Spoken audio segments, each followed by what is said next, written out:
Hi అండి. ఈరోజు నేను రవ్వ కేక్ చేస్తున్నాను. ఇందులో నేను గోధుమ పిండి అండ్ అలాగే గోధుమ నూకని యూజ్ చేస్తున్నాను.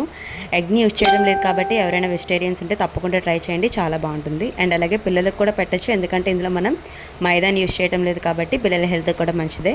ఫస్ట్ అయితే ఒక కప్ తీసుకోండి. ఆ కప్ని మనం కొలతలకి యూజ్ చేయాలి.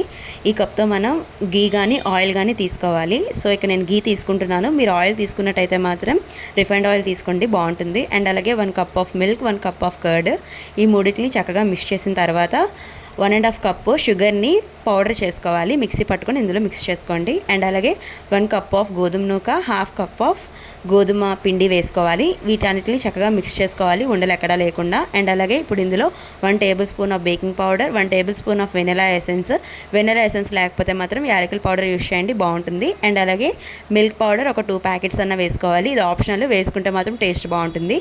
అండ్ అలాగే డ్రై ఫ్రూట్స్ కానీ టూటీ ఫ్రూటీ కానీ వేసుకోండి, ఇది కూడా పూర్తిగా ఆప్షనల్, వేసుకుంటే వేసుకోవచ్చు లేకపోతే లేదు.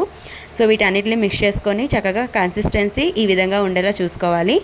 ఇప్పుడైతే ఒక లోతుగా ఉన్న గిన్నెని తీసుకోవాలి. ఆ గిన్నెలో ఒక స్టాండ్ని పెట్టుకొని ప్రీహీట్ చేసుకోవాలి. ఈలోపు మనము ఒక అల్యూమినియం గిన్నెను కానీ లేకపోతే కేక్ మౌల్డ్ కానీ తీసుకొని గీ కానీ ఆయిల్ కానీ 1 టేబుల్ స్పూన్ వేసి మొత్తంగా స్ప్రెడ్ చేసుకొని ఈ కేక్ బ్యాటర్ని ఇందులో ట్రాన్స్ఫర్ చేసుకోవాలి. ఇప్పుడు ఈ ట్రాన్స్ఫర్ చేసిన దాన్ని ప్రీహీట్ చేసుకున్న బౌల్లో పెట్టుకొని మూత పెట్టేసి ఒక 20 నిమిషాలు లేదా 30 నిమిషాల వరకు బేక్ అవ్వనివ్వాలి.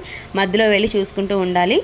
అది బేక్ అయిందా లేదని తెలియడానికి ఒక టూత్పిక్ కానీ చాకును కానీ యూజ్ చేయండి. చాక్ గుచ్చి తీస్తే మొత్తంగా క్లియర్గా వచ్చేసేయాలి, అంటుకోకూడదు. అసలు అంటుకోకుండా క్లియర్గా వచ్చేస్తే ఇది మనకి బేక్ అయిపోయినట్లు లెక్క. ఒక అరగంట వదిలేస్తే చల్లారిపోతుంది. చల్లారిపోయిన తర్వాత తీసి చక్కగా ఒక ప్లేట్లో వేసుకోండి. ప్లేట్లో వేసుకొని చక్కగా ఫ్యామిలీ అంతా సర్వ్ చేసుకొని తినండి, చాలా బాగుంటుంది కేక్ అయితే మాత్రం. నేనైతే ఫస్ట్ టైం చేస్తున్నాను వీడియోస్, సో నాకు మీ అందరి సపోర్ట్ కావాలి. ఎవరైనా కొత్తగా నా వీడియోస్ చూస్తే దయచేసి ఫాలో చేసి లైక్ చేయండి. అండ్ అలాగే మీరు నాకు ఫాలో చేస్తే నేను చేసే కొత్త వీడియోస్ అన్నీ మీ దగ్గరికి వస్తాయి. సో నన్ను